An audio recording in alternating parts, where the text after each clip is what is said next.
En este video vamos a explicar lo que son las colecciones en Java, sus mecanismos para almacenar elementos, para buscar, ordenar y eliminar datos en tiempo real. Comencemos por el concepto. ¿Qué es una colección? ¿Qué es lo primero que te imaginas cuando escuchas esa palabra?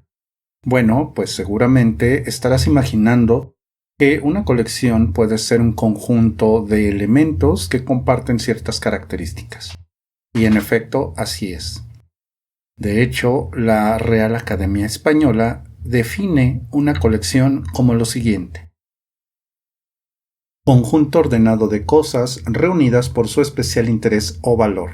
Si ustedes googlean lo que es la definición de una colección, es probable que salga esta definición.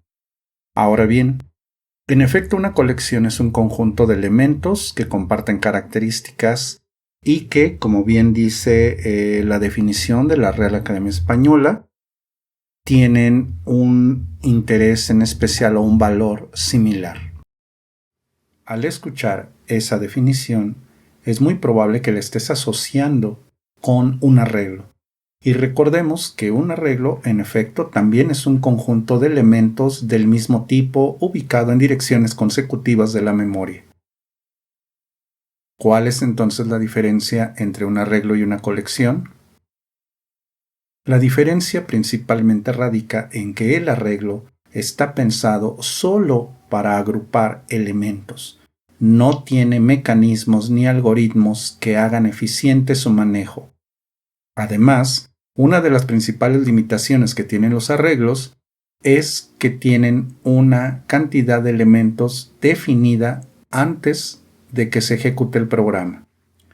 Esto significa que el arreglo solo agrupa los elementos bajo el mismo nombre de variable y para recorrerlos hay que ir uno por uno.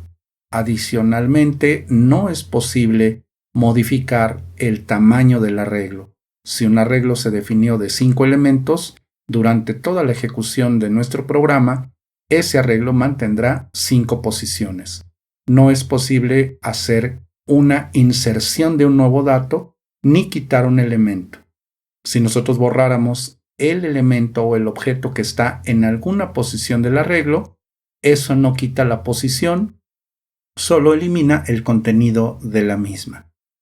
Por otra parte, las colecciones están pensadas para resolver problemas complejos con una gran cantidad de datos, entre ellas, precisamente, el poder insertar o eliminar elementos en tiempo de ejecución y además ofrecer algunos algoritmos para hacer eficientes algunas tareas, tales como insertar, remover, recorrer elementos, ordenarlos o incluso verificar ciertas reglas para que no existan elementos duplicados dependiendo del criterio que nosotros definamos. Eso es una colección. Vayamos entonces ahora a ver qué dice Oracle respecto a estas colecciones. Por su parte, Oracle se refiere a las colecciones de Java como un framework, es decir, un conjunto de elementos con una finalidad muy específica. En este caso, la documentación indica que existe un conjunto de interfaces y de clases que permiten implementar diferentes colecciones en nuestros programas en Java. A todo ese conjunto de interfaces y clases que veremos más adelante se les llama el framework de colecciones y tienen algunas características como tal este framework, este conjunto de herramientas que ya provee Java para manejar estos datos. En la documentación de Oracle hace referencia precisamente a esas características. La primera indica que las colecciones reducen el esfuerzo de programación, incrementa el rendimiento. Eso significa que vienen implementados algoritmos muy eficientes para manejar los datos almacenados en una colección, a diferencia de un arreglo en donde todo estaría a cargo del programador. Aquí ya vienen implementadas muchas operaciones con los mejores algoritmos probados, lo cual hace a las colecciones mecanismos muy eficientes. Asimismo, la documentación indica que usar colecciones provee interoperabilidad entre APIs no relacionadas, reduce el esfuerzo que se requiere para aprender estas librerías, esto es importante, reduce también el esfuerzo requerido para diseñar e implementar APIs o APIs, y finalmente también usar colecciones fomenta el reuso del software. Eso es lo que comenta la documentación oficial de Oracle respecto a estas colecciones. Ahora bien, ¿cuáles son estas interfaces? ¿Cuáles son las clases que nosotros podemos usar en nuestros programas para implementar colecciones? Bueno, vamos a ver una vista genérica de todo este ecosistema llamado framework de colecciones.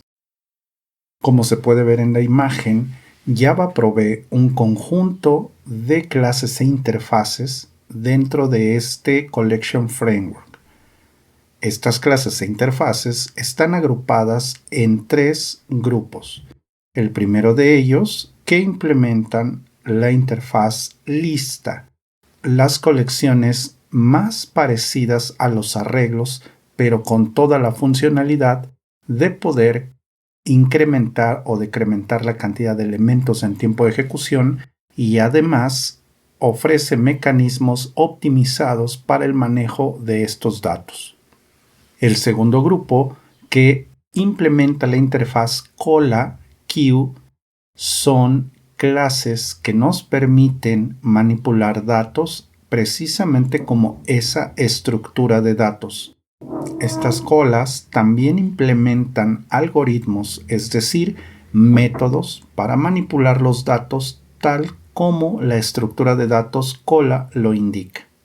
Y el tercer grupo implementa la interfaz set o conjunto, en donde podemos encontrar aquellas clases que también nos permiten agrupar elementos, pero además incluyen algoritmos y métodos que van a ayudar para mantener un conjunto de datos sin elementos repetidos, y que sea la propia estructura, es decir, la propia colección en cuestión, quien se encargue de validar que no existan elementos duplicados. Este es el ecosistema completo de interfaces y clases que componen al framework de colecciones que provee Java.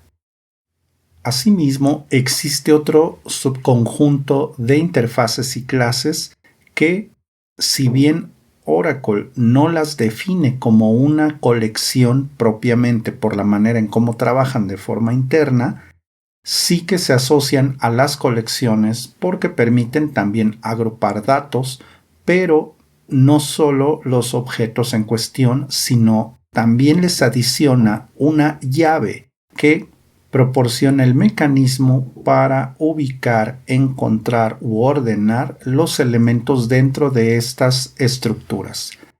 Estas clases se llaman mapas de datos, y como podemos ver, también existen dentro de Java y los podemos usar cuando necesitemos este tipo de estructuras.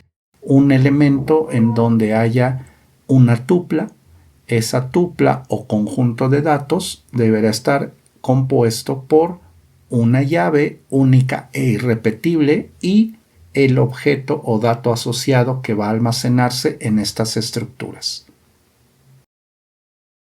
Ahora que hemos visto de manera general el ecosistema que compone al Collection Frameworks en Java, vamos al código para probar algunas de estas clases. Eso nos permitirá conocer cómo implementarlas, cómo usarlas, invocar sus diferentes métodos y al final sacar nuestras conclusiones.